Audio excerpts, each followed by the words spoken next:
Totoo po ba na katakot-takot na engineers ang nag-resign sa DOTR? Nakakalungkot po. Mga gaano karami po yan? Ang report po sa akin, 400 po ang Guys, alam niyo bang bankrupt na yung government natin? Meron 400 na engineers na hindi napasahuran at meron ding 500 na mga kontraktual. Ano nangyari? Napunta na naman sa bulsa ng mga politiko natin para sa incoming elections. Panoorin niyo to, guys.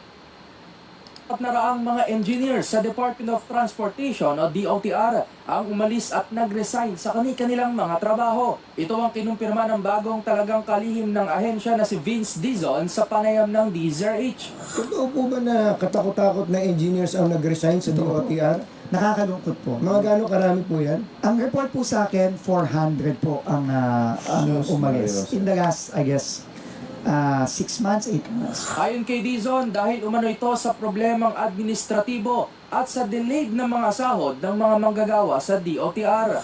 May mga administrative pong naging problema eh. No? Medyo may mga na-delay po ang sahod. Ako po. So, at syempre po, ang engineers po, highly, highly coveted yan eh. Talagang in demand po yung Tama po yan. dahil yung mga skills na yan, bira. So, syempre na-offer sa private sector, mas maganda ang sweldo, at hindi na ho kinakaya yung minsan may mga nadidelay. Bukod dito, napag-alaman din na may ilan ding contractual workers ang delayed na rin ang sahod ng halos 2 buwan.